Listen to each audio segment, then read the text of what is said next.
हमने जब आरंभ किया, देखा चारों तरफ, खोजना शुरू किया कि इस धरती के ऊपर कौन है ऐसा जिसको ज्ञान हो गया, जिसको प्राप्ति हो गई। ऐसा नहीं था कि हमारे पिता कोई संत थे, हमारे दादा कोई संत थे, या और हमारी पिछली पीढ़ियों में कोई संत रहा था, हम उसी की प्रणाली से आए हैं। नहीं, ऐसा नहीं था। बिल्कुल अलग रास्ता, सोच समझ से परे की बातें, एकदम से लाइन क्रॉस करके चलना, तो उसमें थोड़ा सा और ज़्यादा मेहनत होती है। लेकिन जब लगन बढ़ती है, हमें ध्यान शुरू किया। बहुत लोग जानना चाहते हैं हमारे बारे में, खोजते भी हैं, कहीं कहीं से पूछते भी हैं, लेकिन कुछ आधा अधूरा, कुछ हाथ लग गया, कुछ रह गया। इसी प्रकार से भाग दौड़ होती रहती है, कुछ अच्छाइयाँ, कुछ बुराइयाँ। जब शुरुआत हुई तो खोज शुरू हुई कि कौन इस धरती के ऊपर, हमने सुना था कि ऐसे ऐसे महात्मा होते हैं कि जल के ऊपर चलते हैं,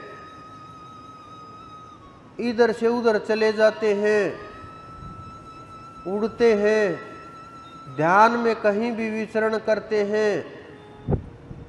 जैसे आप लोगों ने सुनी वही चीज़ें हमने भी सुनी और हम खोज में लग गए। दोनों प्रकार की खोजें, ध्यान के द्वारा भी और बाहर संसार के अंदर भी, कि कोई ऐसा महापुरुष, हमने सुना था कि वृंदावन के अंदर बड़े बड़े महात्मा रहते हैं, पहाड़ों में बड़े बड़े तपस्वी रहते हैं, और हिमालय में उच्च कोटि के साधक सिद्ध निवास करते हैं। हमने बहुत काम किया इस क्षेत्र में। जहाँ पता चला, जैसे पता चला, जहाँ भी जिसने जहाँ बताया वहीं पहुँचे,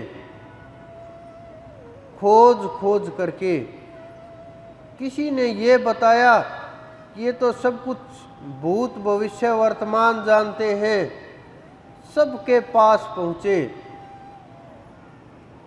किसी के पास कोई जवाब नहीं था। सब हड़बड़ाने और घबराने लगते कि सामना करने से भी पीछे हटने लगे। कुछ लोग हमारे साथ जो साथी थे वो भी जाते, देखते, ढूंढ करके कि चलो आज तो बड़े बाबा जी मिले हैं, आज तो बड़ी जिद लगाएंगे और कुछ हमें भी पता चलेगा, ज्ञान होगा, अनुभव होगा और खोजने को मिलेगा। इसी प्रकार से खोजते खोजते बहुत जगह घूमे, बहुत जगह, लेकिन जहाँ भी घूमे, जहाँ भी रहे, जहाँ रुके, जहाँ गए, साधना बंद नहीं की। आंतरिक साधना वो हर समय चलने लगी कि सांसों के ऊपर पकड़ होने लगी, सांस पकड़ में आने लगे। जितनी जितनी साधना बढ़ी उतना चढ़ाई शुरू हुई। तो जिसके पास भी जाने लगे, जिसको थोड़ा बहुत पता था, वो घबराने लगे, हड़बड़ाने लगे और बोलने लगे मेरी शक्तियों को लेने के लिए आए हैं। हालांकि मुझे कुछ पता नहीं था, कि शक्तियाँ आ रही है या जा रही है। हम साधना काल में थे, मुझे नहीं पता होता था किसी की शक्तियाँ मेरे पास आ गई या मेरी शक्तियाँ किसी के पास चली गई, हमें नहीं पता चलता था। लेकिन वो लोग घबरा जाते थे। इस प्रकार की बहुत घटनाएं घटी, 20, 30, 50 बार तो हुआ होगा इस प्रकार। बहुत लोगों ने शास्त्रार्थ भी किए, जिन्होंने ज्ञान था पुस्तकों का, उन्होंने बहुत पुस्तकें पढ़ रखी थी, उन्होंने अपनी तरफ से बहुत प्रयास किए, लेकिन जवाब नहीं होता। क्योंकि जो आप लोगों को चाहिए वही हमें चाहिए था, यानी परमात्मा। और जब परमात्मा की आवश्यकता होगी हम खोज करेंगे, संतुष्ट वहीं होंगे जहां पता चलेगा, सवालों के जवाब मिलेंगे और ये अनुभव होगा कि हाँ साधना है, रटी रटाई बातें नहीं हैं। बहुत मिले मुझे जो बोलते थे पुस्तकें नहीं पढ़ी, साधना की, जवाब नहीं मिल पाया। धीरे धीरे आध्यात्म के रहस्य खुलने लगे, पता चलने लगा, अंदर में अनुभव होने लगे। और जब अनुभव किसी से हम जिक्र करते, बड़े बड़े योगी जो बोलते हैं उनके सामने, वो सुन्न रह जाते, वो बताना तो छोड़ देते, पूछने में लग जाते कि हमें बताइए हमारा कैसे कल्याण होगा, ये कैसे हुआ, कैसे पहुँचे। फिर हमें धीरे धीरे ये एहसास हुआ कि कोई ताकत हमारे साथ है, कि सब कुछ पीछे लगा हुआ है, भागदौड़ मची हुई है, संसार के लोग भी और बाबा टाइप के जो लोग होते हैं वो भी, और सब प्रकार के लोग, कि अब लेकिन कोई कुछ कर नहीं पाता, छटपटा करके रह जाते। धीरे धीरे जितनी चढ़ाई होती गई, संसार के अंदर बहुत खोज की, कोई महात्मा मिले, कोई महापुरुष मिले, लेकिन इतना आसान नहीं होता महापुरुषों का मिलना, और साधना काल में बिल्कुल भी नहीं, बहुत मुश्किल काम होता है ये। सबसे कठिन काम मेरे हिसाब से तो काफ़ी यही होता है, क्योंकि समर्थ अगर मिल जाए तो फिर सोच समाप्त हो जाती है और साधना की शुरुआत हो जाती है।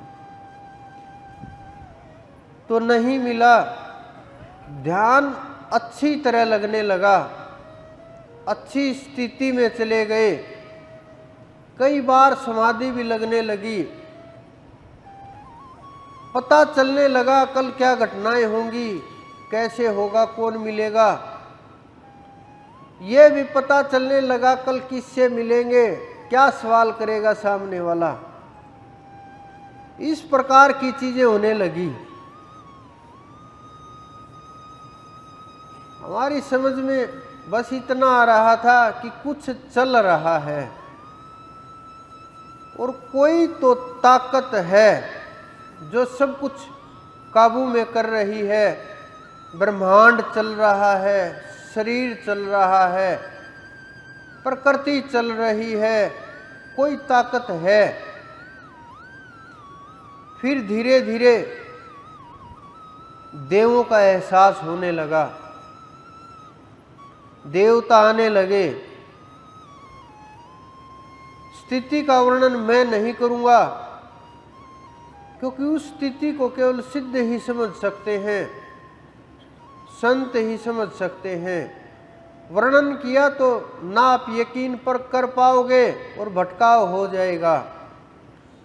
क्योंकि उस स्थिति में देवों की गिनती नहीं होती,